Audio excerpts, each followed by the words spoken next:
Yo, what's up, guys? Cova here, back with another live stream.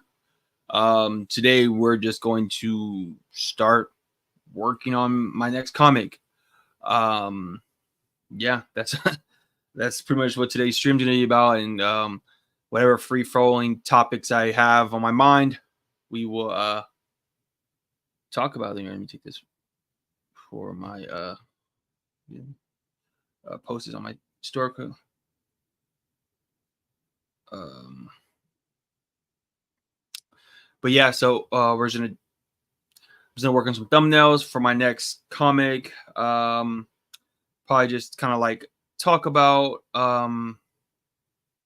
this is like my thought process when it comes to making a comic and writing one and stuff like that. And then yeah, that's pretty much gonna be it. I have a couple topics.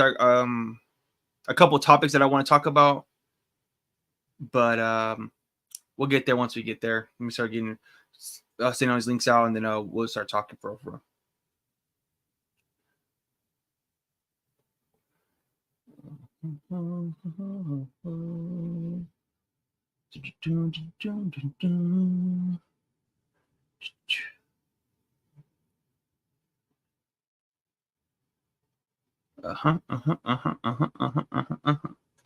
Some more second. All right. So yeah, so I finished Nobody's Safe. For all those who have read it, I appreciate it. I have a few more copies left on my like in my stock and stuff of like, yo, what's up, Red? I have a few more copies left of Nobody's Safe, but I also have put Nobody's Safe out for free on my website. So if you just click the link in the description, you can download a copy of the full completed edition of Nobody's Safe for free. 52 pages of just action-packed superhero, underground superhero comics stuff featuring Spider-Man. So, but yeah, so I'm already plotting out my next comic that I'm going to be working on. It's going to be like a horror type comic. I kind of have the concept down. I'll kind of talk about it with you guys right now, and just kind of like what my thought process is when it comes to making a comic book and like a story, and how I kind of like think about things and stuff like that when it comes to. I don't really put too much thought process into writing, especially with these little short one shots. With these one shots, I just have like a specific goal that I want to achieve artistically with these little short stories. So the writing is always kind of like a back burner thing. I always just kind of have like, all right, this is my concept, and this is how I'm going to try to execute it. And I always have like little scenes that I kind of have in my mind that I picture that I want to like put down in the comic. But aside from that, when it comes to these like little short stories, who are like, which I kind of see as like my training comics, my training stories, where I just, like I said, practice on certain aspects of my skills and test myself. That's kind of what I do with these little short stories. Hey, I'm doing good, Red. How about you, man? So for this one, my goal is to do it completely traditional. I've been working digitally for the last 4 years since I got back into drawing. And really, I've only did that out of convenience, just because of work-related stuff, family stuff, and just it's more convenient for me to grab my iPad and start hop on Procreate wherever and whenever I can, instead of me dragging along like Bristol boards and inks and pens and all that jazz. So that's just kind of what I want to. So this time I have more free time, and I'm like available to me. So I am going to try to do this one a lot like straight traditional, and with like a brush pen, like with the brush, not a brush, but with the brush. I bought this Winsor Newton #17 series, the Kolonsky brush, which is like the one that everybody uses to ink their comics and stuff. And so, yeah, and brushes are low-key kind of difficult to use, but I'm starting to get the hang of it. I drew this the other day with my brush. It's the Robbie Reyes Ghost Rider. I drew this. I think it came out all right. Whatever.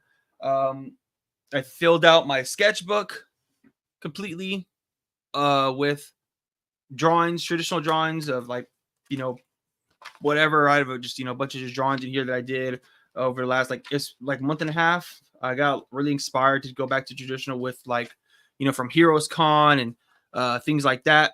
So I've done a lot of just drawings of stuff, and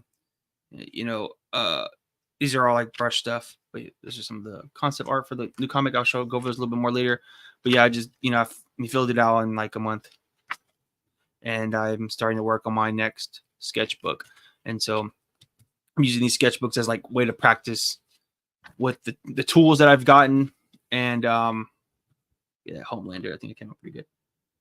And, things like that. So but yeah, so like I said, like every book that I do, I always have like a goal that I want to achieve. So my goal is to do this traditionally and do it in a pretty good time, so I'm taking this month off to just kind of plan and plot it out and just do more other things that I want to get done that I wasn't been able to do while I was working Nobody's Safe. So I'm gonna just like practice on my anatomy studies, perspective studies and stuff like that, harp on those things. Try to do a couple more YouTube videos, kind of like get some stuff in the can so I don't have to upload. And I already have one video in the works. I'm pretty much almost done editing it. I'm like 80% done with it. I got like a little bit more shit that I got to edit on it, and I'll probably be uploading it tomorrow or Monday. I don't know. But yeah, so my comic that I'm working on is called this is the mock title. I don't know what if this is what's going to be called yet. It's called There Goes That Monster. And here's the a mock cover art that I did for it. I was having a hard time with some of the stuff. I had to like redraw his face and the main character's face a few times, and it's this foot. Yeah, I don't know if you can see the ink on it. I mean the whiteout. But I think it came out cool. This is the cover art. I don't have a scanner like for this size paper. So once I get like a few more pages or like artwork done, I'll take it to like Kinko's or FedEx or whatever and get it scanned in. And that's the monster character right here. That's going to be like the main like monster of the comic. So the concept is there's this kid, he's like bullied and stuff like that and abused. And he has like this blog where he like writes all of his feelings out, his anger and stuff like that. And in the blog manifests this tulpa, which if you don't know what tulpa is, it's like an imaginary friend that comes to life out of the combination of like people's energies and stuff like that. It's like a Tibetan thing. It's what Slenderman is pretty much. Essentially, it's like Slenderman was like this concept that was built off Reddit, or I don't know where Slenderman came from, but it's like let me see, I can look it up real quick for you guys. But yeah, it's like a tulpa. It's like a show you guys. Share screen. Window. Google. All right, so yeah, so a tulpa is a being or thought form that is created through intense concentration and spiritual practice, and usually in human form. So, like I said, Slenderman, right? I think Slenderman is a tulpa, pretty much. He's like, like I said, he was manifested to the internet, and so that's kind of like what my concept is. So, like this kid, he's going to go on he has his blog where he writes all his feelings out about he hates his bully, he hates these things that are going on, and then it manifests as that monster that I showed you in the picture. And I have some concept art that I did in my sketchbook before I finished it out of the monster, which is it's based off of a character that I already have that I've been using for a long time. But yeah, I'll show you some. So like if you see this character, this is like my like little OC original character that I made when I was like a little kid, and I pretty much just like worked him into like the monster. It's a little drawing, look at that. But so yeah, I was like when I was at work, I would like doodle on like the nope, because I wanted him to have like this like these crooked horns, and like he was gonna walk like an orangutan, like a monkey, like gorilla type deal. So yeah, here's like the more concept art that I did, just kind of like rough sketches, just like I said, his body position is gonna be like an orangutan or a monkey, I wanted them to have like no face because I think that would look, kind of cool. Like his face doesn't like show; it's just black, and then like you'll see like his smile or like his like glowing eyes, but that's pretty much it. It's gonna have long arms, and he's gonna drag his knuckles around, and then here's some more concept art that I kind of did for the character. I got the highlighter at work, and I went crazy. That looked pretty cool. And this is the kid. At first, I was gonna have like a little kid, but I was like, nah, I'm gonna age him up to like a high schooler. I think that would work better for the story and the concept. And these are kind of just like the faces, I guess. I don't know. I've been really getting into like horror a lot. Like I feel like horror is a like a good medium that you can tell multiple facet stories through like scary stuff, and not in like I don't like slasher horror, more like psychological or like emotional horror type deal, where But yeah, that's kind of like the idea. Like his face is gonna be cut blacked out. You can see his corns. I'm having like going all different kind of directions and shit like that. Again, kind of working out the figures, and then I drew I was watching the newer Ninja Turtles. Yeah, hey Ken, yeah, I'll shoot you the link, man. Oh yeah, dude. But yeah, so I was doing the Ninja Turtles character, and then I'm practicing on my brush work and stuff. But yeah, hey Ken, yeah, you can join me, brother. Yeah, let me shoot you the link. Let me see how I can do that real quick. So I can add you. Let me see. Give me a second, guys. Fuck. Let me see.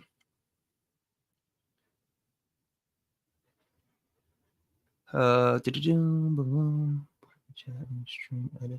so new to using this thing, and I haven't really had anybody on here yet. So, but I had I was watching Ken. How do I?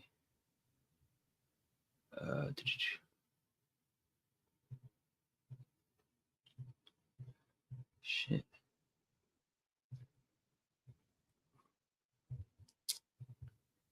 Sorry. Oh, here we go. Invite. All right. Sorry. Copy that. All right, Ken. Yeah, I sent you the link right now, bro. Just join me whenever you can. So yeah, I was watching. If you guys don't know who Comic Ken is, he's like a comic book artist and creator. I found on YouTube a couple months ago. He's like super cool. He has like the same mindset that I have when it comes to like creating stuff. He's really learned. He's like he really knows a lot about comics and stuff like that. He's like a lot of good videos. The channel isn't like super like I mean, he's probably the same amount of people as I got, subscribers and followers. And he also had this podcast that I used to watch. He would do with his other buddy back in last year, but him and his friend both dropped Kickstarters, and I backed this Kickstarter. It's really cool. It's called Air Rider. It's a really cool comic. We'll get talk about it whenever he gets on the stream. But he did a stream yesterday, which is akin to what I was going to do today, which I'm doing today right now, which is talk about like the process in which it is to like write a comic and a manga, and like the what it goes into creating your story and the ideas that you have with that, like what your thought process is and stuff like that. And I watched his stream. He was hitting a lot of good points and stuff like that. And I was like, damn, that's crazy, because I was really gonna just do this stream where I talk about my thought process and how I make my stories and stuff like that. Yo, you hear me? Stories and stuff like that. Hey, okay, yo, what's up, man? What's up, man? How you doing? I'm good, man. I was just like I said, I was saying earlier, I was watching your stream yesterday, and it was kind of crazy because I was gonna do the same idea for my stream, which is coming up with a story for your comic and stuff like that. And I liked how you were going over the like the different type of structures and stuff when it comes to making a comic book and stuff like that. So yeah, hell yeah, dude. So but like as I was telling the audience, if you were watching, so this is Comic Ken. He's a YouTuber, comic book creator. He's pretty dope. He has a lot of good content. He has a lot of good concepts when it comes to like making comics and stuff like that, and like the mindset you need to have when it comes to doing so. That's like what I really liked about your channel, and also how we had the same Jujutsu Kaisen video and take like about how it's like a fucking not very great for like the hype that it's getting and stuff like that. But how you doing, man? I'm doing all right, man. Thanks for watching and thanks for having me on here. Yeah, hell yeah, man. You're the first guest actually I've had on live, so that's pretty cool. Dope. How's Dope, yeah. the Kickstarter going, man? Or Oh, like the the Kickstarter process and well. stuff. I'm sorry. Sorry, you're I don't know if it's me or you, but you're kind of breaking up. But so, tell me about like how the Kickstarter, like the aftermath, because I always see people talk about like how to kind of do it and stuff like that. But like now that you're already you're funded and you got your book done, like how was it getting all this stuff prepared to like mail out to your backers and stuff? Yeah, the hardest part about doing the Kickstarter like afterwards was formatting the pages and adding in little details to make it look better or make it look more presentable. Yeah, I yeah. don't know if I have any copies on me, but oh yeah, right here. So after I finished the Kickstarter, these pages up to this point were already done. Mm-hmm. So like it was 26 pages of material already kind of done. But then adding this was what kind of gave me the trouble. I had to compile a bunch of like files from that were Oh, hard to okay, I see. find.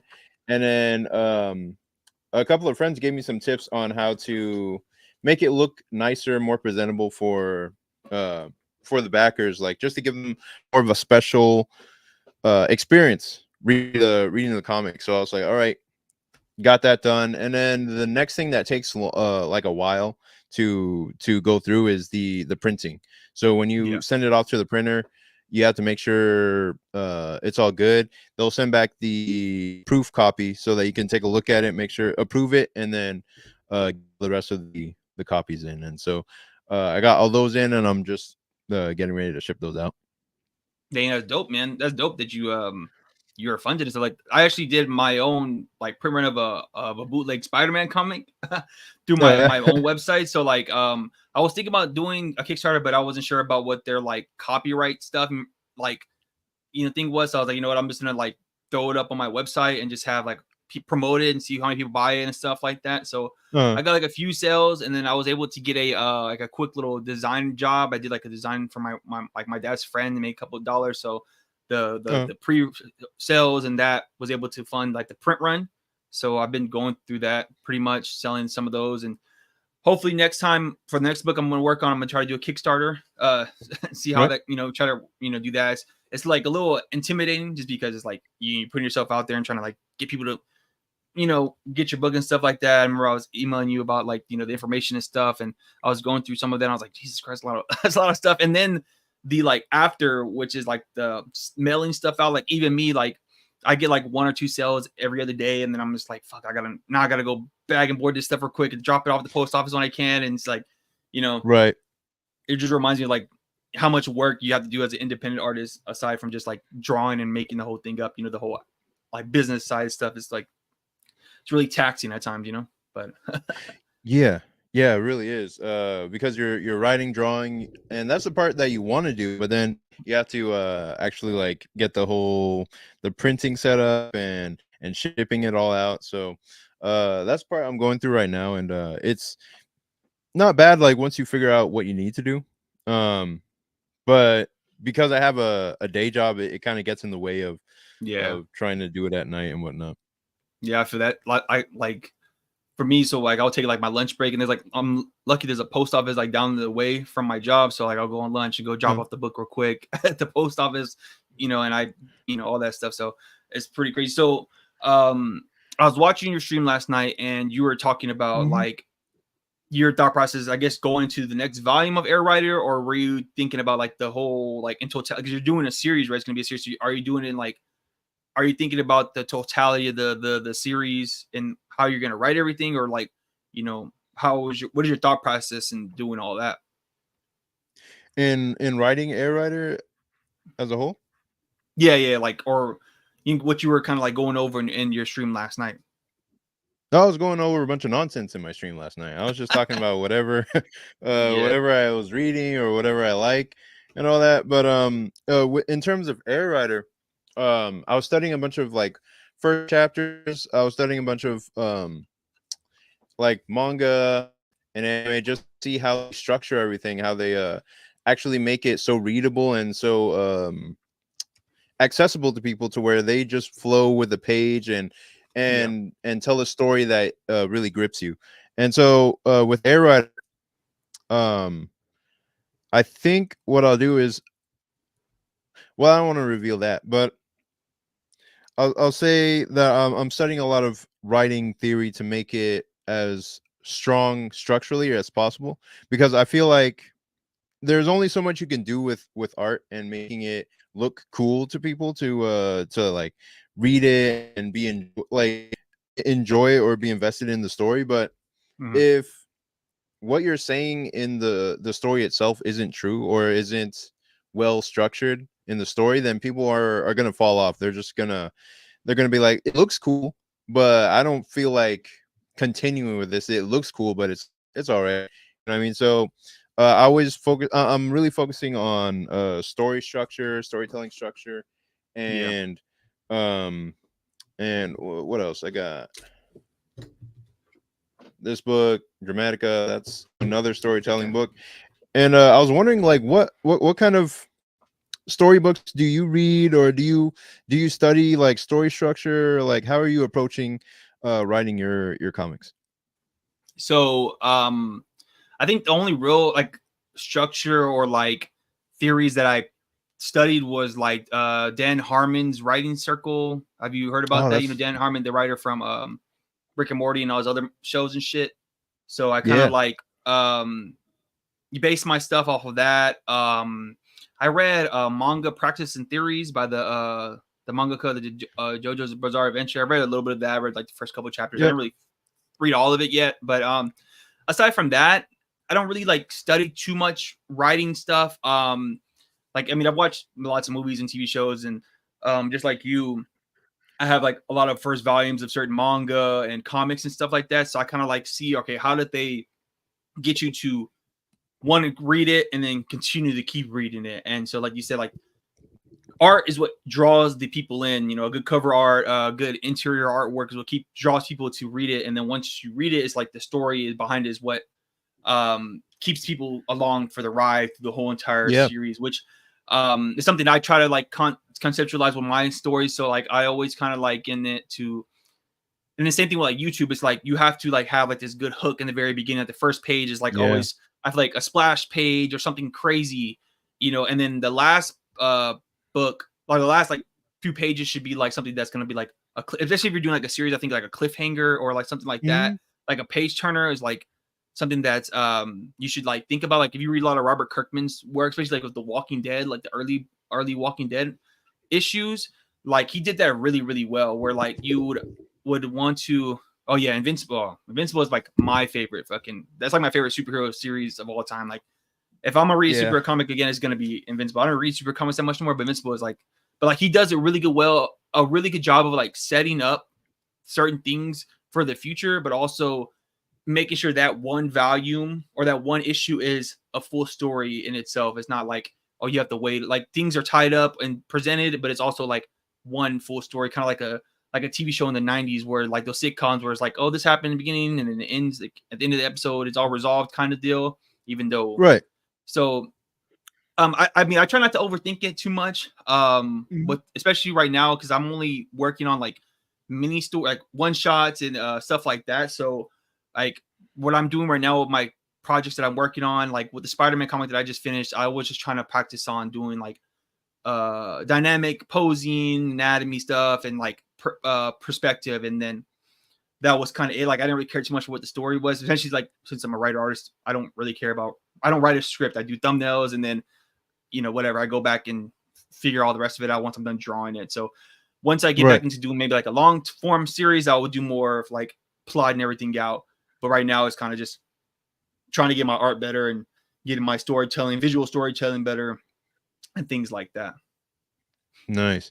Yeah. So I kind of to dig in a little bit more about I guess your background in terms of writing and drawing comics. Like, would you say you're still a beginner, or would you call yourself more intermediate um in terms of writing and drawing comics? So I think I'm starting to hit like my intermediate phase. I feel like my artwork is getting to a point where I'm more satisfied with, my results and stuff like that. More Okay. confident in presenting my artwork to people. Storytelling, I feel like I've always just been kind of naturally like inclined to like writing good stories and stuff like that, or like not writing good stories, but like storytelling and being able to figure out how to make a story. I mean, I have a lot of like you go to my website, I have a bunch of like back catalog of like comics. I got back into drawing in 2021 during the pandemic. So I pretty Okay. much haven't stopped since then, and been real committed. I draw like pretty much every day. I, do stories and think about stuff. I read hella comics and manga. I mean, I have this whole shelf of books, and then I have a bunch of comic books in my closet back there, just a bunch of just different stuff. But I've Is that I'm sorry, is that Shaman King or Yu Yu Hakusho? What is that in the middle so there? that's 20th Century Boys. And Oh, then okay, okay. I got Chainsaw Man, uh Bakuman, Death I Note, thought so, yeah. Kaiju number 8.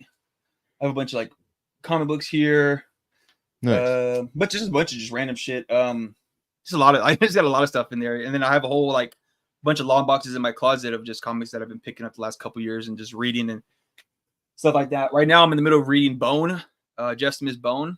It's fucking Nice. amazing, amazing series. But yeah. So I mean, uh, I went to Heroes this last like a couple months ago, and I was showing my work off to some of the artists, kind of getting feedback, and I had some good feedback and just stuff like that. So I would say intermediate for sure. I mean, I know you went to the Kubrick school, and you were like you've Yeah. been drawing for a good while. So I think Mhm. I give myself another year or two, and I feel like I'll be more pursuant on other ventures and like trying to send out submissions to like many publishers and stuff like that. Not like a Marvel, DC, or Image, but more like the little like one-off ones that you see that just kind of have like people on there. So I don't know.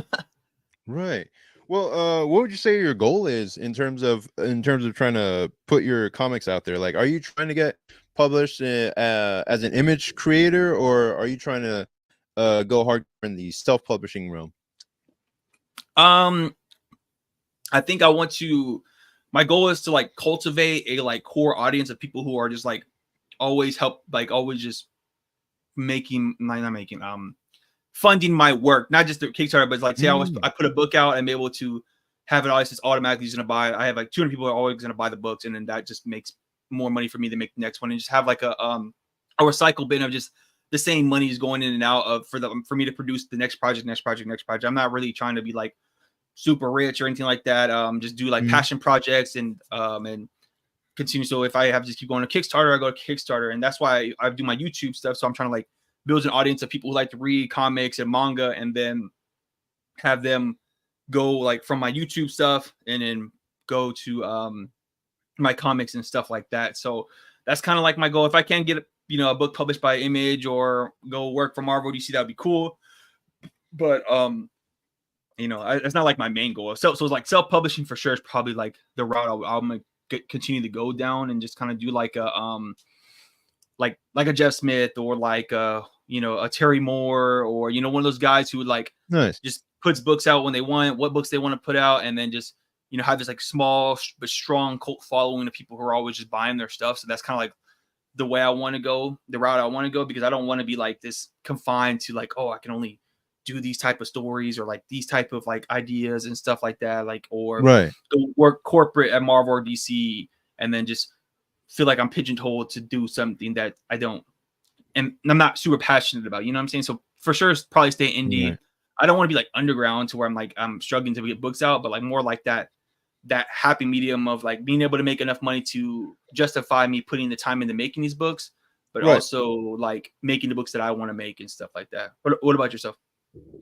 I'm trying to do if I can get published and it's a good deal, I would do that. But I think what I'm gonna try to do at the moment is put out Air Rider online Hmm. for free for as long as I can, and just keep developing material that way just while I have a full-time job, and keep going with that where I'm just putting out pages at my own pace that I can actually manage. And then when I have enough material, I can submit to publishers and see if they're interested in the work. And Yeah. then if they want to give me a whole bunch of money and I can just quit my job and focus on just producing air writer, I would do that. But man, I've heard some horror stories about getting into like publishing or publishing with like actual publishers, and how little money they actually make, even in the manga industry. Yeah. And so I'm like, do I really want to do that and lose a certain amount of money or control that I would have over my own work? Um, so that's one of those things I'll have to figure out when the time comes. But for now, I'm just enjoying like being able to go at my own pace with Air Writer and write and draw and just be able to think. Like I work as a dishwasher, but I don't mind it. Like I like the work just because there's like free food, and I'm like, all right, I don't have to worry about food or groceries for the week, and it allows me to just think up new stories and think up the next chapter and write and focus, keep my mind focused on my work instead of having like a higher paying job that I'm always like, thinking about, like being a supervisor or a manager or something. I just have a very simple job, and then I can come home and just get right into making comics or packaging orders or whatever.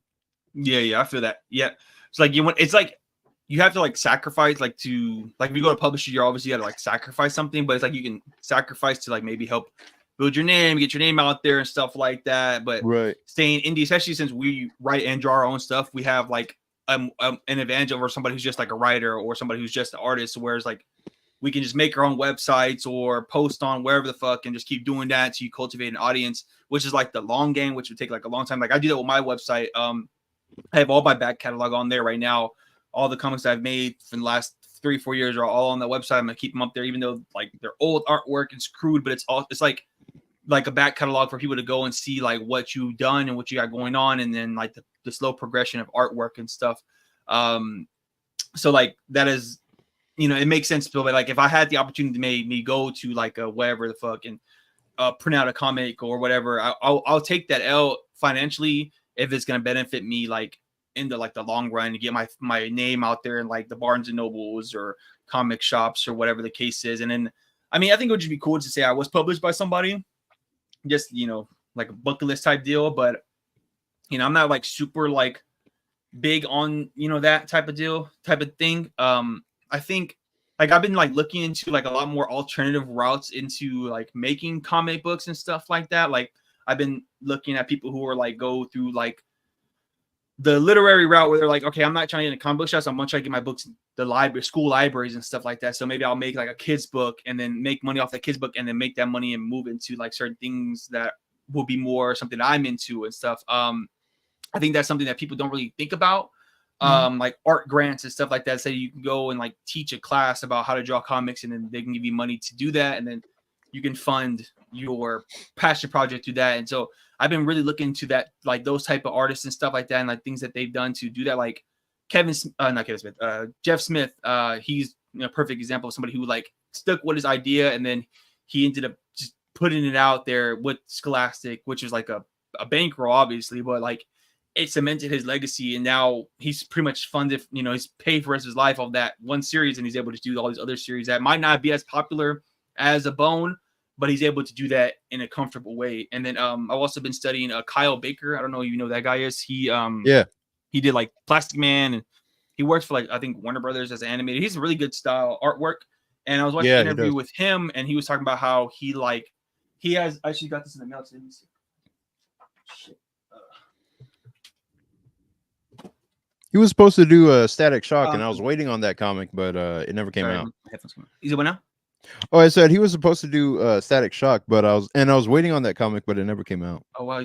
So he did this Nat Turner book, and he was talking about he did an interview with one podcast I saw as recent like 2 weeks ago, and he was talking about how like he was doing these like historical comic books to get like in the libraries and stuff like that, and it kind of helped them make a lot more money and stuff. And he said you want to like carve out a lane that's kind of like yours, so where people would know you from that type of thing and stuff like that, which it doesn't sound as sexy as like being like the artist of Spider-Man or fucking Batman, but it's like it's a more practical and a more realistic thing for you to get into as an artist or comic creator, because it's not something everybody's thinking about, so it should be a more wider range of for you to get into that medium, you know. So I feel like artists are trying to pigeonhole themselves to try to be in the big leagues, not like, you know, and do like the next shonen manga or superhero manga, and like everybody's trying to do that, and it's really hard to like be the standout from that.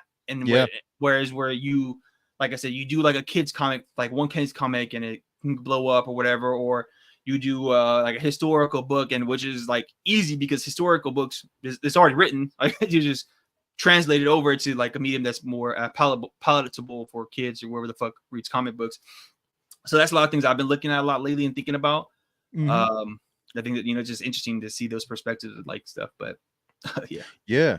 Yeah. And I really like that point that Kyle Baker made about choosing what you want to be good at and sticking to that, and letting that be your calling card in the industry, because that's what I was thinking of doing with air writer. Like, I don't consider myself a great writer, really. Like, I'm just good at writing air writer itself. Like, yeah, I'm the only air writer creator, so I can make it I'm the best at doing that specifically. yeah, But also what I want to do is create things that are really that have this like kind of Y2K early 2000s style, where it's like reminiscent of those cartoons and anime from that era, that really calls attention to that style and whatnot. But I also want to create solid stories, like I remember from watching Static Shock or Batman the Animated Series or Justice League, yeah, where the stories were really good and they were for kids. Like, they were for kids and they were really good because the creators had to work within the limitations of censorship and whatnot, and so yeah, they had to find creative ways to get across universal ideas. And I always thought those stories were very strong, and I want to make Air Rider like that, not specifically for kids, but written in a way that anybody could understand, because they're telling stories that are powerful and true. And that's why I study story structures so yeah, heavily, so I can make it so that it's like addicting to read, like Naruto, like it's like really strong, yeah, and then also like cathartic, so that people aren't just like looking at it and thinking like, oh, this was a good experience, and then just throwing it away and they never come back to it. I wanted to make it so like addicting and then also powerful, to where people are coming back over and over and over again, and they're like, oh wow, I'm getting something new from this. I'm like, you know, experiencing more from this, you know what I mean? I don't think I can do that with just the this first volume, or even hmm, the second volume that I have over here. Like, I don't think I can do that with just these two yet. I'm not mature enough as a writer yet to be able yeah, to consistently do that. But the more stories that I put out, the more comics that I put out, I think I can get people to see the what I'm trying to go for when I'm telling the story, so that they're like, okay, I see where this guy is going, and I develop trust with the reader to where they can trust that the story is solidly and structurally sound, so that they'll keep coming back over and over again. yeah. I feel that. Yeah, I'm kind of doing the same thing, but like with like these one-off ideas that I have, you know, conceptualized in my mind right now. So like, um, my goal is for these next like probably 2 years is to put out a bunch of just like one shots of like stories and concepts that I have in my mind, and then like with those one shots, I'm going to practice different aspects of my art that I want to get better at, and then go forward and forward and forward. I have a long-term series that I want to do like an air writer. It's called BAM, which I have like the first like 11 chapters on my website right now. Hmm. And but I stopped doing it because I was like, man, my artwork is not where I want it to be. Like the things that I want to draw down, I just can't do it yet because I just don't have the studies down yet. I don't have the ideas or the, you know, the anatomy down, the perspective. And so I was like, you know, I'm gonna stop doing that, and I'm gonna just like do all these little short ideas where I don't really have to care too much about the story. Like I was saying earlier, like I don't really care about the concept, like the story, the concepts. I like to make sure the concepts are kind of solid, so I have like a good structure of what I want to do and go with the story.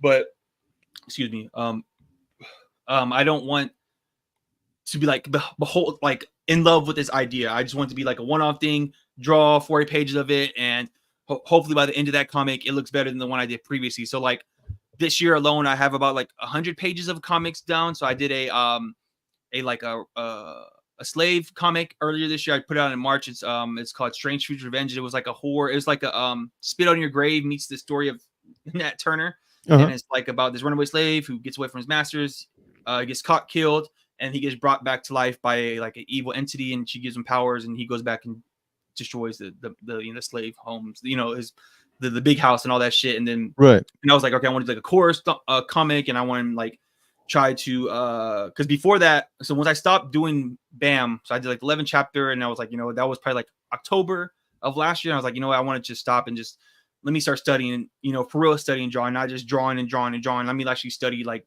the core principles of artwork that's gonna. So I was like doing like gesture drawings a bunch, perspective stuff, watching a lot more tutorials, but more in-depth tutorials that made more sense to me that I liked. And then I filled out a whole like digital sketchbook of me just doing that for like 2 months straight. And then I was like, all right, let me put this in practice. And so that was what Strange Fruit Revenge was. And then after that, I was like, okay, now let me do another story. And then so I did the Spider-Man comics called Nobody's Safe. And that one was just 52 pages of me just Spider-Man. It's like my dark, grungy, Da Vinci style Spider-Man, which it's on my website, for free. Whoever wants to read it, whatever. And so now I'm doing another horror type comic, and this time it's traditional because I've been working on the iPad and Procreate for the last 3-4 years. And now I want to try my, skills doing traditional pen and pencil and brush work. And I think that will help me in the long run with like my digital work, because you get more like used to drawing digitally, and it translates over both ways. The better you get on one side, it helps with the other. So that's kind of like my goal. And then hopefully I can get that done by, was it August? So hopefully I'm gonna start in September. Hopefully I get it done by like October, and then maybe I can get like one more comic done before the end of the year. Because I have like a bunch of concepts. Like I have like a lot of concepts that I write down. Like if I get like a idea, I just write down a little blurb. Right, this story, this. What if this happens?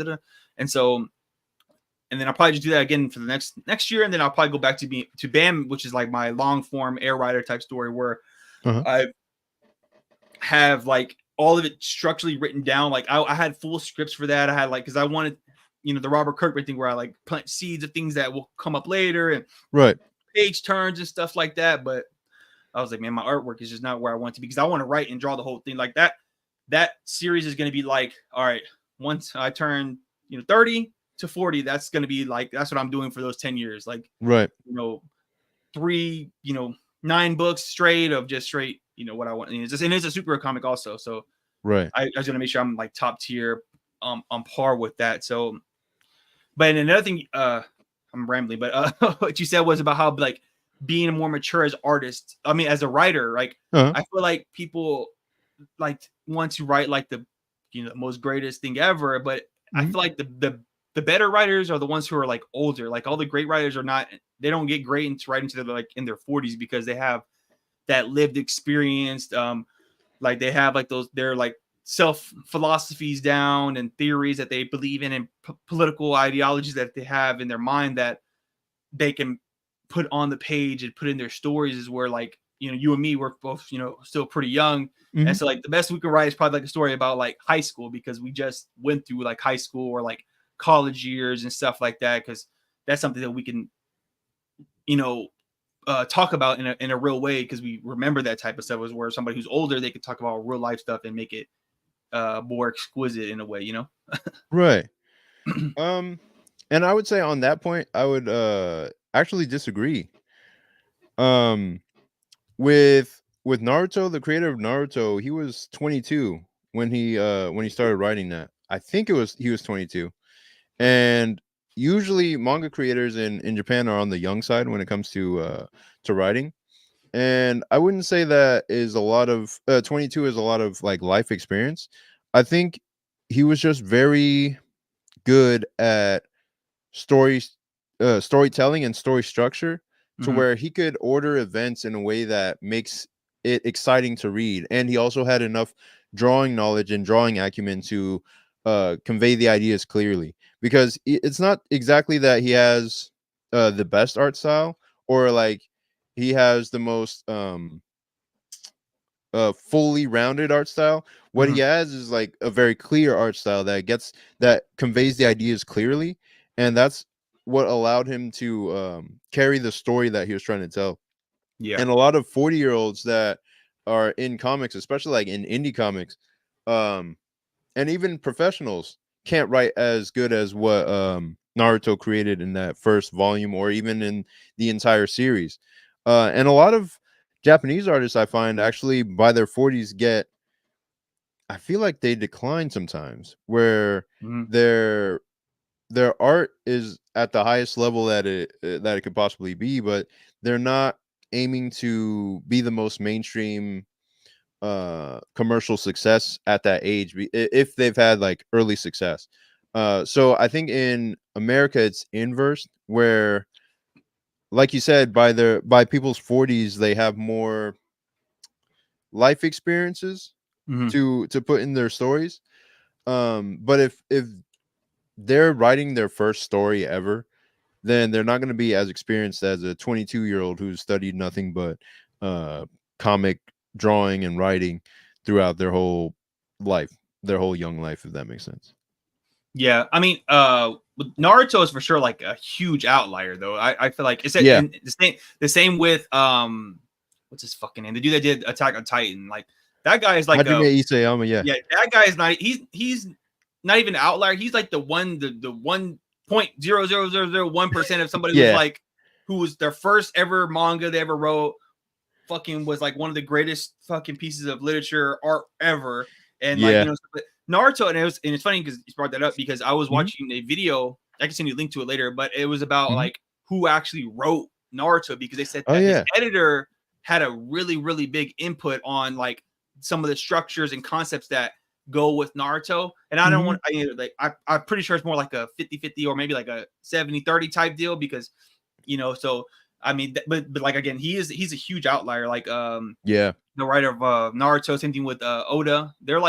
Yeah. They're like anomalies in the game in the system, where it's like it doesn't make any sense how they were so good and how they were so like well rounded and fleshed out by the time they were that age. Like those guys type of guys. I always say is like they like knew by the time they were like 10, like oh I know what I'm gonna do when I get to this age. So it's like where me Right. like I'm 26 right now. I started getting back to drawing like at 24 or Uh-huh. 23, 22, 23. So it's like, all right, by the time I'm 36, hopefully I'm like, at the precipice of my skills and talents, stuff like that. And, I'm not like, tripping about, age or whatever. It doesn't really matter because whatever your artwork is your artwork and people are able to draw and do stuff until they're, well into their 40, 50, 60s, whatever.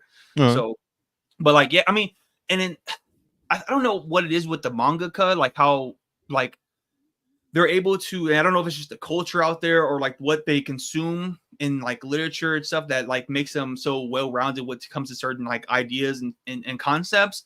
And Mhm.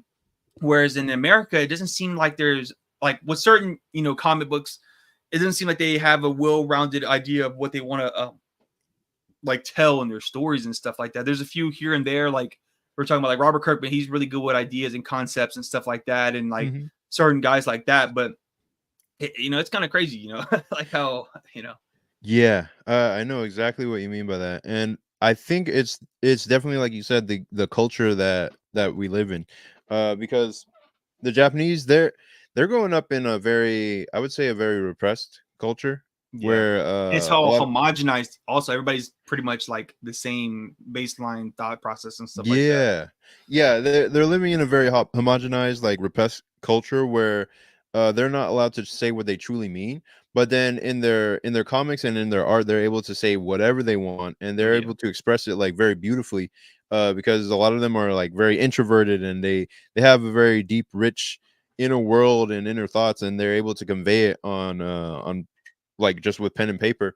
yeah, Whereas with American artists, like we have a very chaotic outer world, and yeah, then it's hard to find the time to put those ideas on paper, and then the published works that we're able to read and see, the cartoons that we view on TV, the TV shows that we see in media, we see what is selling in terms of the most popular works in American culture, and so mhm, everyone's just trying to copy the most popular yeah, works and make money that way. But then the most popular works aren't necessarily the most intellectually deep. yeah, When you read a lot of comics in America, the the intellectually, like when they think about making adult comics in America, it's like, oh, we're gonna say the word fuck, and we're also And we're gonna show put some a dick boobs in and it. stuff. Yeah. Yeah, we're gonna put boobs in it.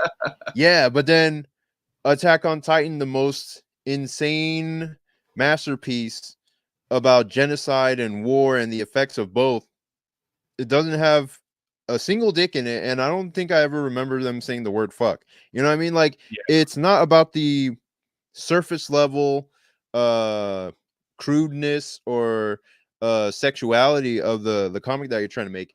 It's the deeper level of ideas that you're trying to convey to the reader, and that's Hmm. what Attack on Titan had in spades, versus America, where it, the free flow of ideas is being hampered by all the political correctness in media nowadays. It's like we're not able to say exactly what we want to express because somebody's going to have a problem with it, and then it makes it hard to sell the work as it should be, or Yeah. as the idea that it like that is trying to be conveyed without being tampered with. Versus in Japan, they can just say freely what they're trying to express, but they always find a way to mold it so that it can still be sellable at the end of the day.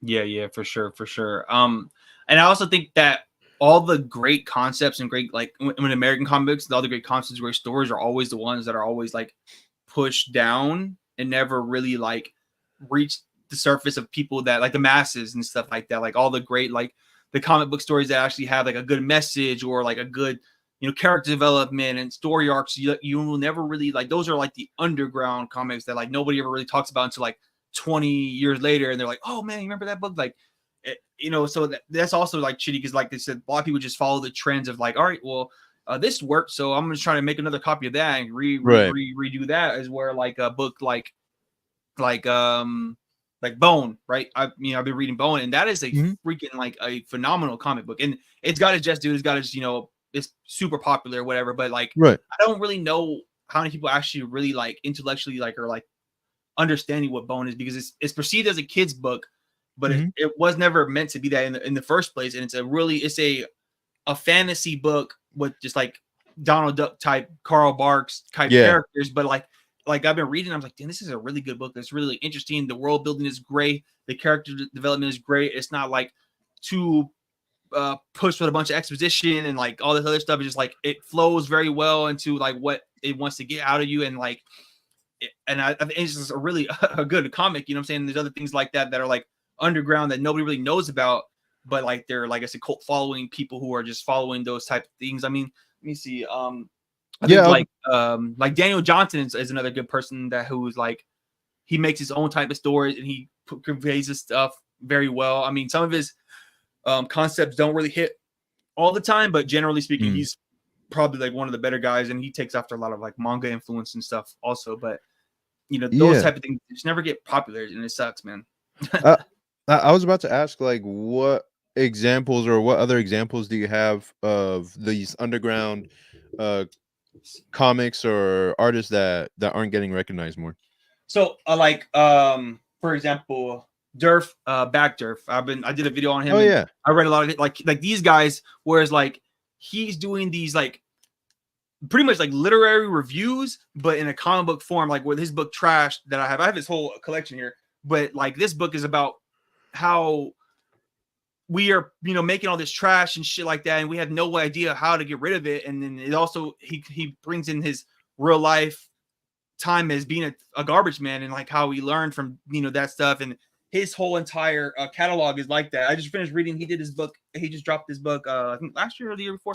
It's called Ken State, and it's Mhm. about in Ohio, where I think where he's from. There was like a shooting at a college. They killed a couple, like the National Guard like killed a couple of kids for like protesting like the Vietnam War and stuff like that. And nobody knows about it. I mean, this isn't like a popular like event because it happened like in Ohio, and they kind of like try to throw it under the radar and stuff like that. But it's really reflective of what's kind of like going on now with the last like 5 years of like all these protests and like people like being in outrage and things like that. And then the book really kind of is telling about how history always just kind of repeats itself over and over, and like he really like goes in really in depth and then stuff like that. And there's also I got a bunch of fucking books over here, so I need to look through them. But I read there's what's that guy's name? Dan Klaus. I don't even know who Dan Klaus is. He did a book called Monica, and that book was freaking super awesome. And it was like all these 3 different stories that kind of intertwine about this girl's life, Monica's life. Like, so it starts with the story of her mom and how she was, and it kind of led into the story of her, and then and things like that. And these are like those comics and these concepts that are like so out there, but they're not going to get the just due or the popularity because maybe the art style is more still like in the cartoony way, or like they're not presented in a way that's like popular. You know what I'm saying? They're not like superhero comics. They're not overly filled with like fantasy concepts and stuff like that. It's more like real life things that happened or are entertaining, and you like learn a lot from it, or they might be a little funny or quirky, but they're like really good comic books, and they're really like like good, like a lot of like graphic novelists is like the best way. Graphic novels, and they're like, so they're kind of like presented in an awkward way where it's like they're comic books, but they're also like stories, and they're also and there's just they're not like ongoing, so they're in like one heap concept. And I think they're like some of the best work that we're getting out of comics, but just nobody knows about it, nobody's talking about it. It's like I hate when we see like the culture war people, or like people are like, oh, manga is better than comics, but they're only talking about Marvel and DC, but they're not talking about the different levels and intricacies that are actually in comic books, not the fucking just Batman and Superman and stuff like that. I mean, I have a whole collection of shit that I can let me see another good one that I read. Let's see. There's so much shit, but I don't want to but what I'm saying, there's like a lot of like, it's more like the underground indie stuff, but you have to like search for that type of shit, whereas like it's not being pushed to you and stuff like that as far. And then manga, it's the same thing with manga, and it's starting to get to that point where I'm calling it in the next like 10 years, manga is going to be in the same places like comic books, where like the capitalist ideas is going to be taking over all of comic books. Because I mean, you look at it. Did you see like the Naruto Ninja Turtles comic collab coming out? Yeah. And I was like, I've been talking about this a little bit in some of my other streams, where it's like manga is going to get to the point of like a Marvel and DC, where now they're starting to have these legacy characters like a Goku, a Naruto, oh my God, what's the name from One Piece, Luffy, and now they're going to start bastardizing those characters and start like trickling them in here and there and other cultural things that aren't like honed from like the craft and stuff like that. So it's just a matter of time for when manga is going to be like that. And like, because like that's like a big argument they always say about American comics, like, oh, all they care about is just making a quick buck and doing all these stupid like whatever the fuck and making 1,000 different Spider-Mans and Batmans. And I'm like, bro, it's gonna happen with manga. They're like, manga's, they're pure for the craft. All they care about is the stories and stuff like that. It's like, yeah, you think that, but like Kodansha wants to make money. You know what I'm saying? They don't care about fucking, you know what I'm saying? That's why they got Goku on Reese's Pieces fucking cereal boxes and shit. And it's just a matter of time, man. They just haven't had those characters yet, but they're getting them now. Yeah, there's a couple things I want to say about that. One, I think Japan doesn't need any help bastardizing its own characters. Like they've already done it with Dragon Ball to the moon. Like they fucking bastardize the shit out of them, and they'll continue to do so as long as it makes money. You know what I mean? Like that they're gonna they put him on like soda cans, ramen noodles. They put him on everything. So like they know they put Goku on something, it'll make money. Anything that's the whole reason why there's like Boruto is going on. You know what I mean? Like it's already, Naruto is already a legacy character, and they're just gonna continue the story. But it always starts off with like solid storytelling first in Japanese comics, and that's what makes it popular enough to really like turn it into a mega franchise that they can sell for decades and decades. But then what you were talking about with the more underground comics, I haven't even heard of those. And those, I think, like, since you're reading them and you're actually like really into them, I think that would be maybe your purview to start talking about those and get them out to people, so that more people get into the comics that you're reading. Because I haven't even heard of those, but those sound like decent stories that that definitely they wouldn't be as marketable as like Rurouni Kenshin or Yeah. Attack on Titan, but yeah, because they don't have like high fantasy elements in them. Mhm. But I I don't know about the quality of the story, but they, from what you're describing, it sounds like they're very strong. It's just that they don't have those elements that would grab a wide, like huge audience Yeah. and whatnot. Yeah. Well, yo, so like with Durf, he's just like a graphic novelist and stuff like that. So he just puts out Right. like one book, like he'll work like 3 years on a book, put it out, and then he won't, and it goes back to his next book. And so like there's like this, you know, especially in this era where everybody's like with this popcorn media, everybody wants something now, now, Yeah. now. And so like and he's an older guy, so I'm sure now he doesn't really give a fuck. So he's just, I'm just gonna do it. He's kind of already established. He did I don't know if you know that movie, My Friend Dahmer, Yeah, or I read that comic a long time ago in yeah, high yeah, school. I read it too, and I made a video about it on my YouTube. It went fucking Yeah, I yeah, saw I that. got Yeah, views on it. But it anyway, went big. so yeah, it was crazy. But he but like that's not like that's the like when I talk about gold, that's kind of like what I want to do. I want to be like him or like a Daniel Klaus or like Mm. one of those guys. Like, all right, I'm gonna take a fucking 3 years to really put in like all this craft into this story, and then here you go, fuck off. And, you know what I'm saying? Like, or even like as a mangaka, where they kind of like not in the rate of like putting a chapter out a week. That's, you know, I'm not trying to die at fucking Yeah, 50, but exactly. I want to be able to put out a different a volume of my story every quarter. So like, I mean, the first quarter, here's volume one. Second quarter, volume, whatever. Every 2-3 months, put out another collected edition of my story. So I think that would be like a more realistic goal that I could do like in the future, whatever. But Mhm. it like, so when it comes to like these genres of stories, like, I mean, for like Durf, for example, he's more in a more of like a college age or like mature audience of people who want to read, because his books are like really in depth. Like he puts like facts and cites things and whatever the fuck. Like he has like the only 2 books that aren't like filled with like facts and stuff are like the Dahmer book, which is kind of like his more of his lived experience with being with Dahmer, and he has another book called Trailer Parks and Punk Rock, and the only facts you get are like the rock stars are out at the time or whatever. But Right. and then it, like that genre is just like never gonna be bigger than what it is. But it's one of those genres just like those books are going to be in the libraries. They're going to be at the Barnes and Nobles. You're going to see those books, and maybe you'll run across, like, oh, that's kind of cool, and I'll see it. But Right.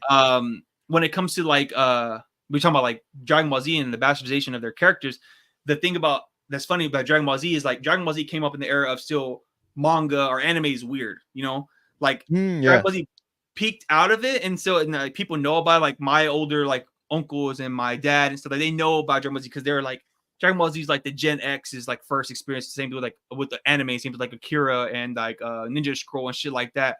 But it Right. never really got past like, oh, that's that, the Asian cartoons and the Asian Yeah. comics. So, but like now with Naruto and One Piece and things like the Avatar, which is like adjacent to anime, and like people are more Uh-huh.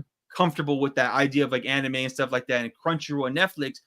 Naruto is just gonna go, so it's just pretty much on his way to being bastardized. And then now with Yeah. these series that came after, like the My Heroes and Jujutsu Kaisen and Demon Slayer, where it's Mhm. like just fucking everywhere and stuff like that, where like it's just gonna be funny how what we see with these IPs is, that are making so much money. I don't think they're gonna let them die. Like, I mean, My Yeah. Hero Academia had the other Vigilante series that was kind of running Mhm. alongside of it, which it was pretty good for the most part. But it didn't seem necessary. Like, it was just like Right. whatever. But like, it's gonna start getting to that point and that place of like the same with American comics, where they're just gonna have a bunch of shit as long as they can make their money off of it, and it's gonna be real interesting to see where they go with it.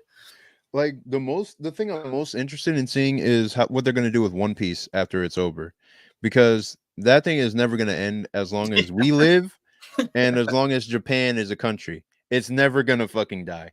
They're gonna ride that wave as long as it can possibly go until infinity. You know what I mean? Like it's already such a behemoth Yeah. with just the created material, like from the canon material from the actual creator. If they were to Mm. do they can do infinite spin-offs, and it'll just never end.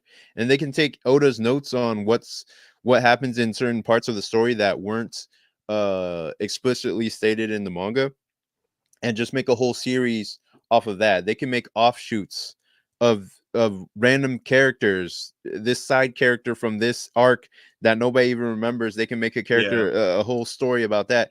It doesn't matter, because the world is so rich of One Piece that they can spin it off forever. Like it'll never end. Even with Dragon Balls, like like I don't think Dragon Ball has as rich of a world as One Piece. Yeah. But even with that, they're able to fucking make some new stuff up and just be like, all right, we'll go to space and we'll do this and we'll do that. Like they just make up new stuff with it, like with Yeah. Dragon Ball Super and whatnot. So they can keep they keep spinning off the story with what little material they have with Dragon Ball. Like imagine what they'll do with One Piece. It'll never end. Yeah.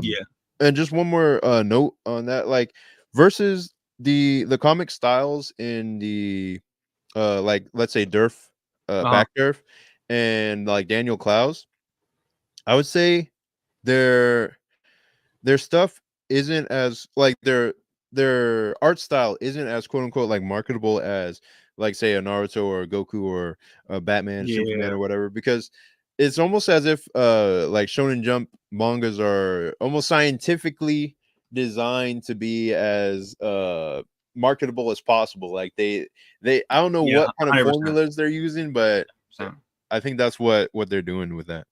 Yeah. Like those guys like Durf and Klaus, they're really reminiscent of like Charlie Brown, that era of like comic strips types artwork, as where like with I mean, if you read the Manga and Practices book where he lays out like the idea and structure about how to make like a character for shonen, where it's like you got to make them attractive and make the villain attractive and have them have like this crazy look to where they're like iconic, you know, say with the bright colors and shit like that. So that's something, you know, obviously, you know, you should think about when you make your own story, like I, you know, do and whatever. So, but when it comes to like what was I gonna say? Just like the overall like manga and comics is just like so like crazy how in manga you can have like this random, like there's so many different genres and shit, and they all of them have the ability to blow up. You know what I'm saying? Like you could do a sports manga and it can blow up, like Slam Dunk or Blue Lock, which I was reading Blue Lock for like a month straight and I was like, bro, this is a good ass fucking manga. And then there's the one that's blowing up right now, the one about the pop star, and she has like the son who's like the stalker who like beats Reborn as her son or whatever. I was watching Oshi no Ko. Yeah, I watched like the first episode of it. I didn't really get too far into it, and that one's like another concept. It's like a pop star fucking manga. It's like the most random shit ever, but it's like as long as it's like presented in a real way, in a real good way, and with good artwork, people are gonna gravitate towards it. And then in American comics, you can have like a good concept and good idea, but it's either just not gonna blow up or it's gonna take a lot longer for that idea or concept to catch on because it's not what the cultural zeitgeist is into right now. You know what I'm saying? So it's really weird, and I don't know why it's like that out here compared to like in manga. Maybe it's just the companies that are behind whatever story it is, you know. And also in like manga is more cutthroat, where it's like, all right, this shit doesn't work, or we're not writing that shit anymore. And in American comics, like, you get say you're Image and they cancel your book, you're like, fuck Image, I'm just gonna keep putting it on myself. Fuck y'all, like, you know what I'm saying? Where, you know, I don't know, it's just weird, but I always say like American comics, they have like for the most part, generally speaking, a better artist, but manga they have way better concepts and stories. You know what I'm saying? Like I like reading manga for the stories. I like reading comics for like the artworks, and like I follow specific artists. I don't follow like all because obviously there's shitty comic book artists, but like I was reading 20th Century Boys that I got right here. And have you read 20th Century Boys before? No, I haven't. But I've read other works by the same creator. That fucking manga, bro.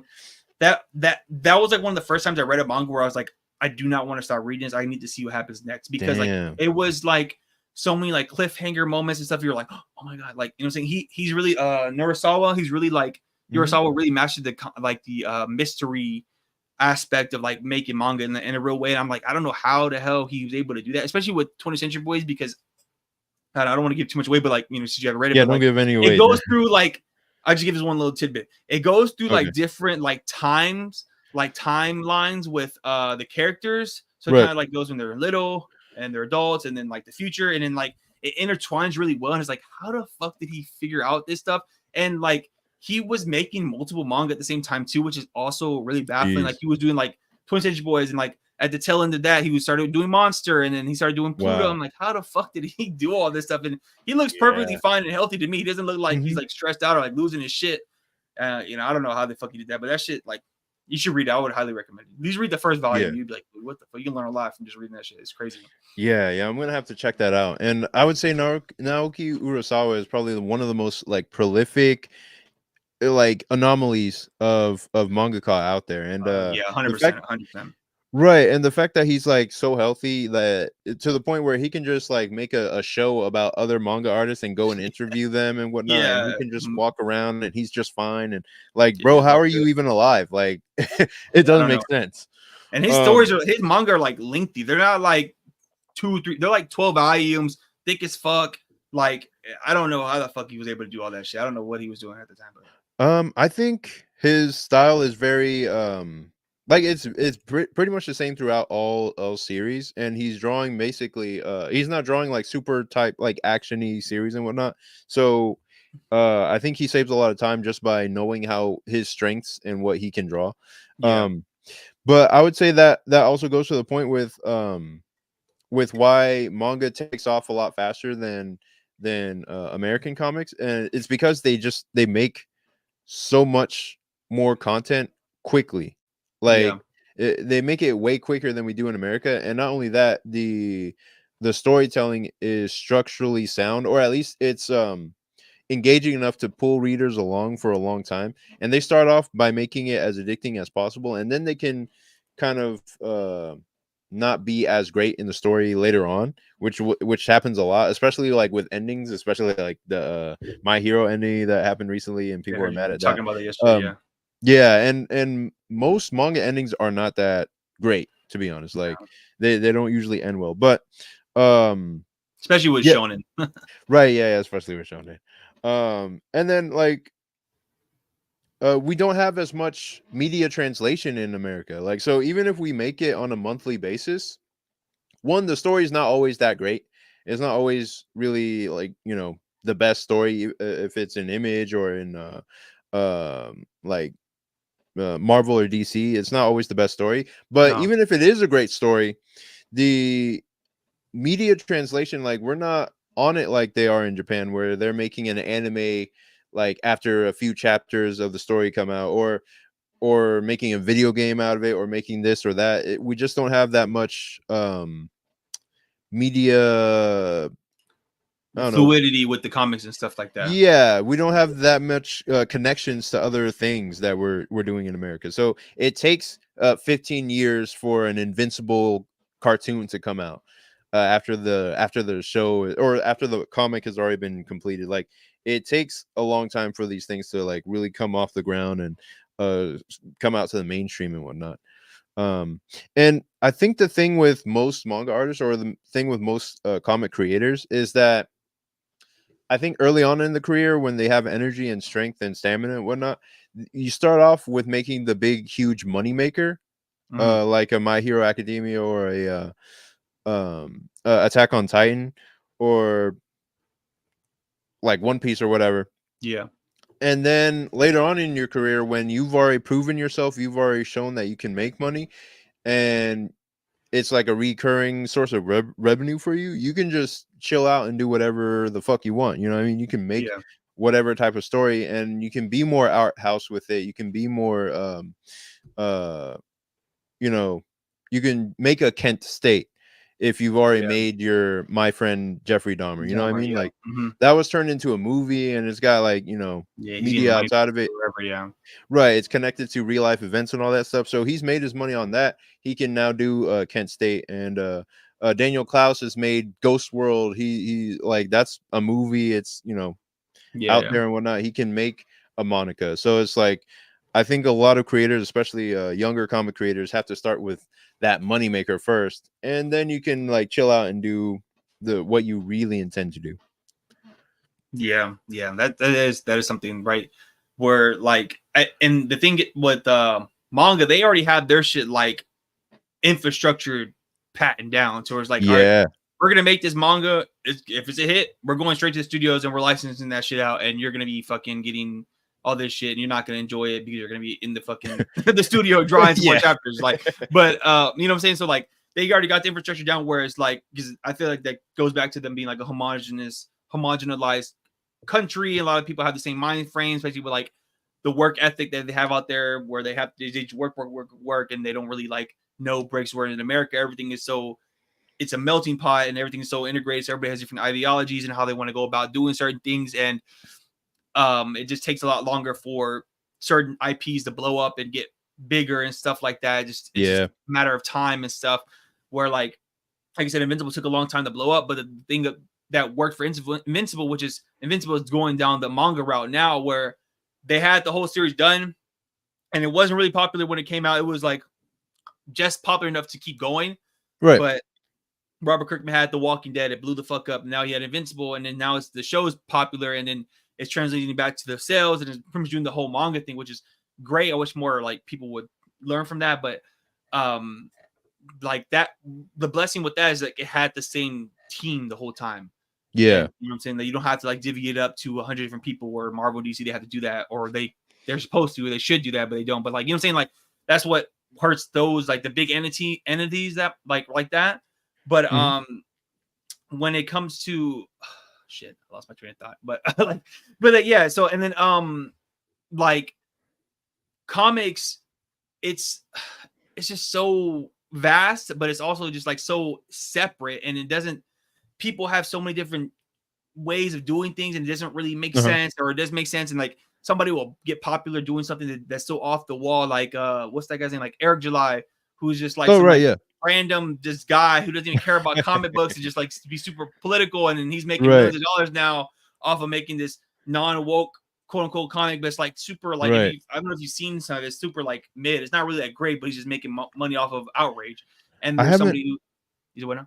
Oh, I was saying I haven't read it, but I've just seen pictures of it. I haven't read it either, but yeah. He sells the books for like $50. They're fucking expensive as fuck. Yeah, it's crazy, but that's insane. Like doing it's crazy. Right, I wasn't expecting it to be that great. Like I wasn't expecting it to be like Shakespeare, you know what I mean? Like so. Nah, he's not a comic book guy. Like you could tell if you watch any of his videos, you can tell he's just like a rage baiter type guy, and he just kind of like found a niche. To me, I liken him to like a businessman who was able to struck gold in something that he didn't really care much for, but he's like, all right, I'm just gonna roll with it until the money well dries up. But here's the point I was going to make. So I was watching this podcast earlier. I don't know if you know the Ink Pulp guys. They do a podcast. So I was watching an episode. They're talking about how like, you know, there's always this like, oh, can we save the comic book industry? And they were talking about like, oh, we should, you know, they were talking about how Mark Miller was saying, bring in all the legacy people back into the mainstream stuff, so they like and work on IPs and, you know, all this other shit. And I was like, no, that's just not gonna work. I think what will really help, and this is what manga has that American comics don't have, is like the influencers. Like manga, you can find a lot of like popular podcasts, YouTube channels, and stuff like that that really help lift up the whole entire industry as a whole. Is where in manga, I mean, comic books is more like people are just complaining about it and then not doing anything about it, and then there are also people who are like older people who are like from the 90s image boom, that's all they talk about. And then whereas like we need like a person who's like a Kaisenat or somebody that's like super young and really into it, but also really entertaining. And it also somebody who's not a creator, somebody who's just a fan, like not somebody who's like, oh, I like comic books and here's my comic book, I'm gonna talk to you about whatever. And then I think that would be like something that would help the overall like popularity and like change up the way American comic books are seen and bring them back into more of a popular what's it called, like worlds and stuff like that, like where video games and social media is taking their spot. I think that would help a lot. I mean, I don't know. I think I know what you mean by the idea of bringing it back into like the forefront where like before video games and social media, there was just comics, and it's like, oh, okay, cool, this is my entertainment for the day or something like that. And I think manga is in that, it's basically firmly in that spot. Like you got influencers like Meg Thee Stallion dressing up as She has freaking the voice actor of Yuji in one of her songs and stuff. Oh, really? Yeah, Yeah, yeah. Like but people yeah, are dressing up as Gojo from yeah, Jujutsu mhm, Kaisen and all that stuff. Like they didn't need to be asked to do that. They just fuck with the characters to yeah, that point.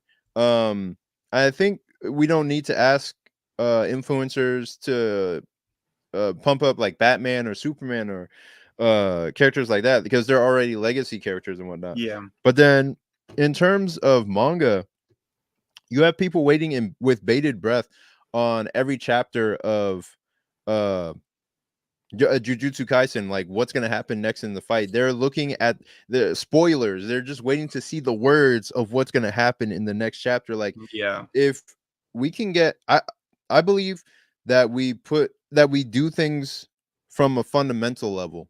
So if we're gonna um make influencers interested in our books, I think it starts at the level of story where mhm, we're making them so addicting, so good, so solid that people are like, I need the next chapter right now or I'm gonna die. Like they yeah, feel like they really need it and so that they can be in the conversation of what's gonna happen next in the story. Like I just don't see many of our stories being pushed in that way, or like our stories aren't strong enough in terms of driving readership forward that people have to read the next thing or people are excited about an anime coming out or whatever. Like we just don't have that kind of deal. I think the last thing that was really like that was there's this comic called Saga that came out a long time oh ago. yeah, yeah, yep, yep, Yeah, that yes, was really popular, but the creators kept going on hiatus and that yeah, it they kind lost of a lot of lost their steam whole that way. traction, yep, And then Scott Pilgrim. Scott Pilgrim yeah, Scott is, Pilgrim was a movement, yeah, yeah, yeah, it's still great to this day, and they even had an anime come out, like, last year, I think. yeah, I watched some of Um, that, pretty good. right. So, it's it's difficult, but I think it always starts with a solid story, and Scott Pilgrim had a solid story.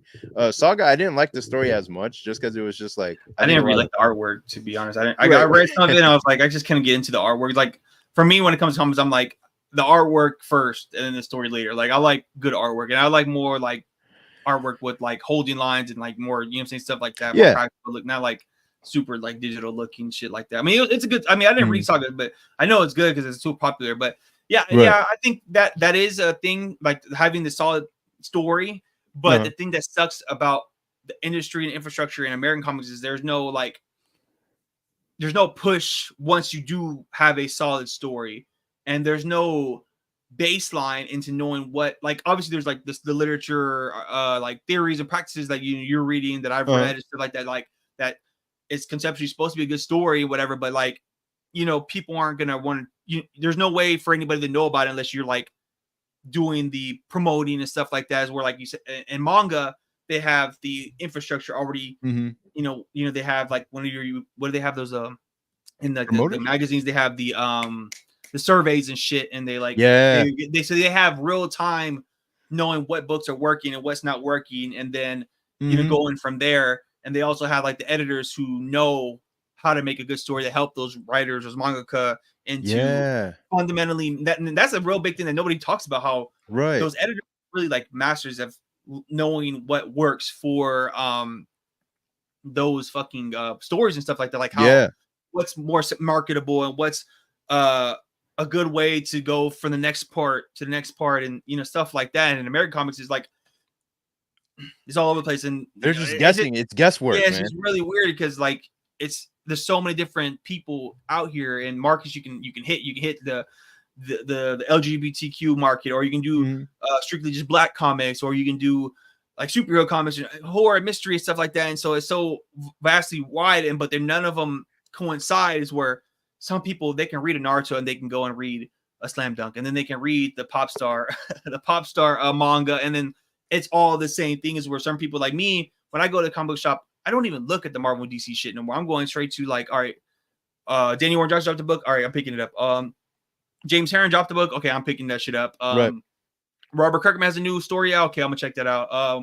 Mark Millar, or whoever the fuck, Greg Capullo. I go and check for certain people now, and so Right. I think that's what our culture is like personality driven now. You know what I'm saying? Especially with like social media influencers stuff like that. And that's why I was saying like, and I'm not saying like, oh, go to a social fucking influencer, be like, oh, check out my book and da da da. I'm saying like, hopefully at one point there will be somebody who's just genuinely interested in comics the way we are, and like the way the people are that we talk to are, and they just happen to become a popular streamer or whatever, and they're just like talking about comics and shit all the time. You know, it's like what's that fucking podcast from those dudes from New Zealand, the Trash Cast or whatever. And they like talk about his manga and anime and stuff like that. It's a podcast. Trash, yeah, whatever. Yeah, I never watched it, but like they're like really popular, and all they do is talk about stuff like that. And it was just a genuine thing that just kind of like blew the fuck up. And they have like their own like they have their independent channels. They talk about the same stuff, and then they have their podcast, and those type of stuff help build up the overall industry. And then that? There's that one guy, what's his name? Is like Ben, or he's like a manhwa writer. He got really popular off of TikTok, and he does like a bunch of. He's like Asian dude with glasses. Brandon Chen. Yeah, Brandon Chen, where he like did TikTok and shit. He's an influencer, but he also started writing his own manga, and then his manga blew up. And it's like, there's like those type of synergy that we could have.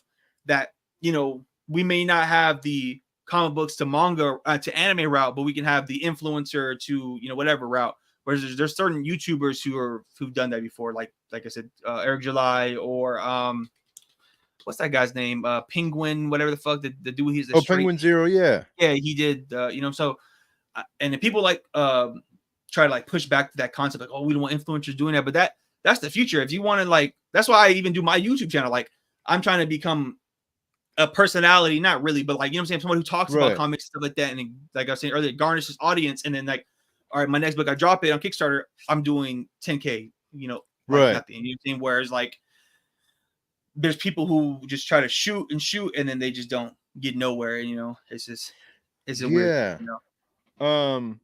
It would be like as if like Mr. Beast did like started talking about comics and whatnot. But then his channel would lose viewership just because he switched, like, or he pivoted to start talking about comics and all that. Yeah. And I think the thing with influencers is that whenever they go into comics or delve into comics, they're just looking for another revenue source. Yeah, they're just merchandise.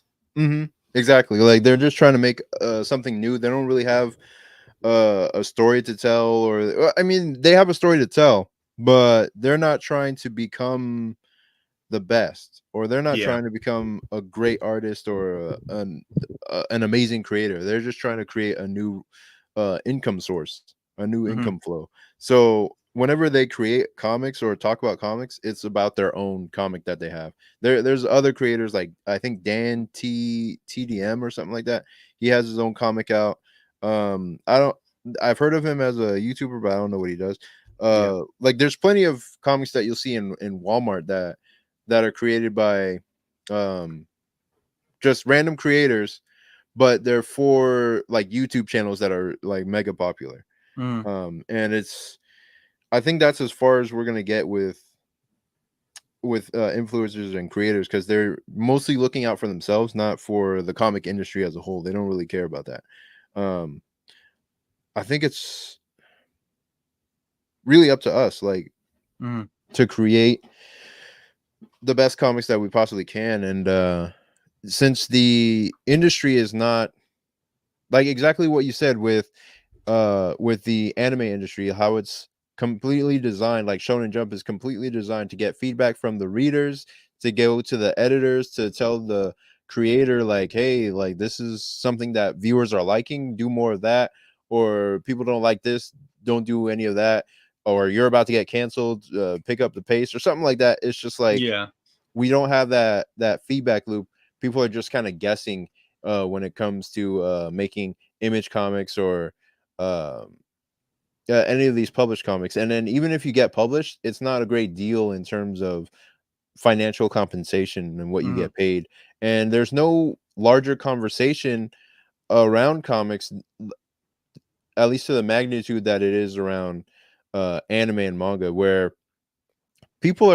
random people are just making what do you call it, like meme TikToks about JJK or Yeah. about Yeah. Naruto, and Mhm. it's just like Organic, just fandoms and stuff like that. organic. Just Yeah, yeah. exactly. Organic. It just organically spreads and it's pushed out there. But then even if we have an amazing story um like there are other like great comics besides Invincible, which is like the main one that I always come back to. They're not we just don't have that Japanese system to where they can be pushed out organically or turned into a cartoon. Um even what was it called? Scott Pilgrim isn't on the same level as a JJK or whatever, like to where it's pushed out like that. Um, but it's close. I think it's one of the closest ones. It was there at one point. I think it's just because Yeah. it's so old now. I mean, I remember when I was in middle school, first getting comics, all people were talking about it was fucking Scott Pilgrim. And you can still see the Scott Pilgrim influence today, where there's like random people on Instagram whose style is just like fucking Brian O'Malley's. Just actually crazy, you know. Right. But so I got 2 points. So about the Mhm. influencer. First, I was when I say influence, I'm thinking like somebody who shit organically just like say like there's like an 11-year-old out there right now who's just Mhm. building up their channel straight on comics, and then like once they get to like their adulthood, they have already this infrastructure of like they're all they care about is comics, and they're doing it in a very entertaining way to where the shit that they talk about is just in love. It has nothing to do with them wanting to make their own comics. Like the trash taste people that don't make manga, I don't know, but you know what I'm saying. Like they're known for just like talking about the shit. So whereas like Right. there's channels that are out there like that done that, but it's like the comic book channels that are popular are ones that just like regurgitate the same shit. Every time there's a new Marvel movie, they just like, oh, who is Deadpool, and let's talk about this villain and who is this guy, and they give like the Right. whole like legacy of all that. But that's kind of like the best we're gonna get when it comes to that. Mm. So if there was like a kid who's just like genuinely just talks about stuff, and they're really like into the weeds of shit of comic books and stuff like that, and they're not just talking about like the politics or the culture war stupid shit. They're actually just talking about, oh, this comic is cool and it was drawn by this guy and Uh-huh. that type of stuff. That would be more beneficial for the whole entire industry as a whole. As the same thing, like you said, there's random people who do TikToks and shit of Naruto memes and random page like, oh, look at this page is so dope, and whatever. And then two, I think what us like me and you and people who are coming up now, they should do like the DD Mark route, who are that guy, he fucking was a YouTube guy, and now he's damn near almost to the point where he needs to be, or where he wants to be, is where he's getting published by Dark Dark Horse. Horse, Yeah. going and getting a book of his media and stuff like that.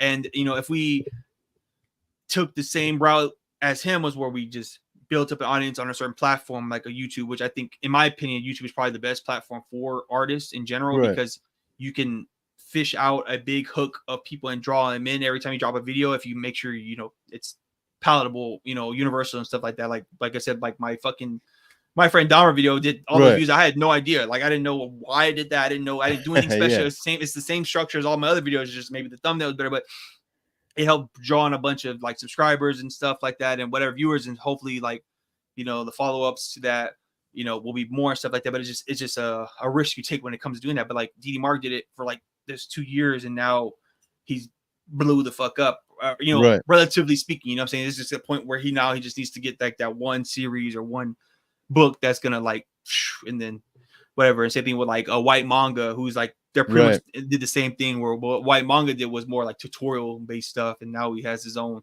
thing going outside of YouTube.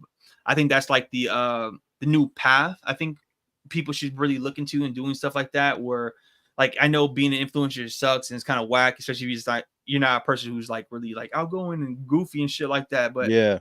I mean, that's just something that I've been, thinking about and working on, with my channel and stuff like that. I think that is something that should be looked at and really looked into, is where like, you can't go get a portfolio review and at San Diego Comic Con anymore and get a job and stuff like that. Right. And Yeah. that's not the path that people always try to harp down on. Like, you just gotta be the best at this and go talk to the right person. I mean, sometimes it works like that, but most times it doesn't. Even if it did work like that, like you were able to get in with Jim Lee, and he fucking like, oh, you're gonna be in the next this book, and then nobody's gonna buy it because they're like, who the fuck is this guy? Like, what I'm saying? So it's just like, Right. Yeah. it's a weird like what's it called? Like a trick bag, where it's like you have to be good in all aspects of everything in order for you to Right. fucking blow up. I mean, I've been bringing up Daniel Johnson, where he was Mhm. like 2 years ago, he was just fucking nobody, and then now he has like really this Transformer books is really fucking took him out of the into the moon now because he had the Transformers and shit like that. He also and then now he also has that back catalog of all those other books he's already put out. Now people are Right. going back and like, oh, he did this and he did that, and that's really good. And it's happening in real time with Sanford Green. Yes. So Bitterroot. he did the Bitterroot, but he did the Doom book, and that Mm. shit went like super viral. And so now he's like fucking 10 times more popular than he was. When I was at Heroes Con, I was in line. People were like, man, I didn't even know who he was, and I saw this Doom book, and I was like, damn, this is super cool. And so now he's really getting, he's gonna start hitting this precipice, at least for the most part. Even though Bitterroot was pretty popular, but Bitterroot I feel like was popular in a like certain like demographic and a certain like type of group of people and stuff like that, Mm. not really universally loved. It was like critically loved. There's always that like your favorite rapper, your favorite artist is artist. That's what kind of what Bitterroot was in that phase. But Right. now since Stanford Green is kind of like, it might get more popular. So yeah, I don't Right. know. Yeah, Yeah, I haven't read Bitterroot and I yeah, I haven't haven't read read either. Doom. Yeah, it's just But a one shot. It's pretty good. I've met him at a couple of cons before and he's always been a great guy. Yeah, he's cool. Yeah. But yeah, it's just when it comes to thinking about like saving the industry, I don't think there's any quote unquote saving it or destroying it. It's basically up to each individual to create the best work that they possibly can. Yeah. And because we live in America, and the thing is like because we live in America, we can afford to make comics on a monthly basis, and it's not nearly as stressful as the Japanese industry, where if you're making it, you can blow up making it on a weekly basis, but then how much of your life are you sacrificing to create work on that level at such a high level on a week to week basis, and also have the stress and the pressure of being canceled at any point, and and having the dream end. And it's like there's trade-offs with both Yeah. industries, both sides. You can give your life away to your manga and your work and shut out everything for the chance of maybe getting striking it big and getting a huge series later on down the line. Or you can take your time, make something very solid, make your like Invincible or your Air Rider or whatever, and Uh-huh. then the success comes slowly, but at least you had time to live and create and do things at a pace that a human being should be able to to Yeah, create their yeah. work. Yeah. Yeah, not Um, burning yourself out and losing your fucking mind and stuff like that. right, Um, yeah, I mean, that is definitely like a luxury that we have out here for sure. I think that people don't think about that enough either. Whereas, like, especially like now, since manga is such a big influence, you see all these people like, I'm gonna be a manga artist, I want to be a manga artist, and then there's like they never even like have any idea of what it takes to even do that to begin with. And it's like, and then right, it's like, is it even worth it? Because I mean, like, you're not even gonna get paid that much. I mean, I was watching this one interview with somebody, and they were talking about how like Naruto's $1 billion IP, but fucking what's his name is not the creator's not a billionaire at all. He's not making like so he only I don't know what percentage of Naruto he owns, but he doesn't own that and that much of yeah, it. And like that's something they don't really talk about with the manga industries, where it's like they're getting fucked like really bad, and hmm they have not they can't do anything about it. You know what I'm saying? And I don't know like culturally if they even care about that type of stuff. But out here is like if you own your IP and you have like this, eventually you can do something with it. You know what I'm saying? You can eventually you'll get your fucking like The Boys, for example. It was like that shit. hmm That comic was really nobody really knew about that shit now, but now it's like the biggest thing ever.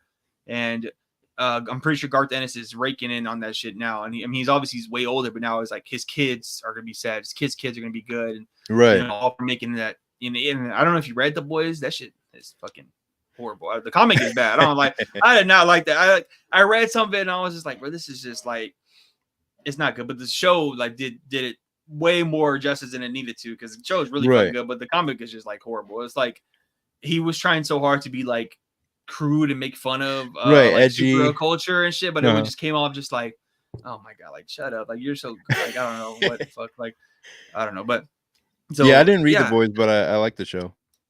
Yeah, it wasn't that good. It wasn't. I wouldn't even waste your time doing that shit. It's not like, you know, most time it's like, oh, the source material is better than like the recreation or whatever. But no, it's like the show, you can watch the show and not have to worry about reading the fucking comic at all. Right. It's just stupid. But Yeah. I don't know, man. But yeah, we just went on a crazy tangent from writing to manga versus comics, like the industry. Yeah, but, man. Hell yeah, man. You work at Texas State? Yeah. Yeah, man. I'm from San Antonio. I used to go up there all the time when I was in like high school. More after I graduated, I used to go up there and like try to find all the college parties and shit. Oh yeah. No. Are you from Texas? Yes, I'm from Austin. Oh, for real? You grew up in Austin? Yeah, just around that area. Oh wow, that's dope, man. Yeah, I'm from. Yeah, I grew up in San Antonio. I'm fucking born and raised until I left after I graduated. But yeah, that's dope, man. That's dope. Yeah, where'd you end up? I'm in Virginia right now. Oh, okay. Yeah. Okay. Why Virginia specifically? It's work stuff. I got to move out here for work. Fucking hate it out here though. But but I mean, they have like the good thing about living on the East Coast is that there's a bunch of like the neighboring states that are really close. So like I could go down to North Carolina. I have family out there, like New York and all that. DC is all close by, so you can like drive up and down like 8 hours both ways. Will get you in somewhere nicer. So as well, like in Texas, you drive 8 hours, you might just end up nowhere. You're still in Texas. Yeah, it's huge. Yeah, but yeah, that's dope, man. I can't wait to see Air Rider. I backed it, so I can't wait to get my copy and And I read the digital one with your I think when you sign up for your mailing list and shit like that. So I liked it. I can't wait to see it physically. I think it was really good comic. How far are you into making the next issue? I think I'm over the halfway point with making the third issue. So like drawn and everything, or like just written? Drawn and everything. Okay. Yeah, so I'm probably gonna do a campaign for that next year in maybe February, if everything goes right. And then I'm gonna do issue 2 in October. And what I'm gonna do is I'm gonna attach like the 6-page mini comic that I did to the already completed like 20-page comic, and then it will be like a 26-pager and make that a whole book. Okay. And are you just gonna keep doing that, like just keep crowdfunding it until you just like, are you gonna like collect it, maybe try to like get it like a publisher to like mass produce it, or like what do you think are you gonna do with Air Rider? I know you say you're just put it online, but are you, that's like your main thing, you're just gonna put it online and just I'm gonna put it online, but I'm always gonna have it behind the Kickstarters. So for now I'm just gonna keep running the Kickstarters, and then have people fund the book, so I can put it out on online, put it on my online store and all that. And if a publisher is interested, I'll see what kind of deal they have laid out for me and all that. Because I've seen it happen with webcomics where they start off just publishing it online or doing Kickstarters, and then they get picked up by a publisher, and then it blows up into the mainstream media or something like that. Yeah, that's dope. That's dope, man. Yeah. I don't know what else, man. But that's dope, man. I can't wait to see all that shit going. I like when people like. I really like to support like grassroots, like indie comic book artists and stuff like that. I always like try to like buy. If they have like zines or like indie comics, I always try to support, especially if they have like artwork that's good. I actually like, and they're actually really serious about doing it. They're not just like, oh, I'm just gonna make one book and I just never see them again or something like that. Right. It always bothers me, man. I don't know what else I got. You got anything else to talk about, or anything you've been pontificating on or whatever? No, nothing at the moment. I don't want to hold you up. You know what I'm saying? I don't know if you're, you just got to work. So I don't want to keep you too long. Man. Right. Yeah. No, I got nothing else. I was just glad to come on, and glad I caught your stream before it went on too long and all that. Hell yeah. Hell yeah, man. Yeah, man, we could chop it up anytime if you got anything. Next time you put out the next book, you can come on here and talk about it and everything like that. But yeah, for sure. yeah, man. All right, I'm probably just in the stream right now, man. Good conversation for sure. Yeah, man. Thanks for having me on. Yeah. See you. Peace. Peace out. All right.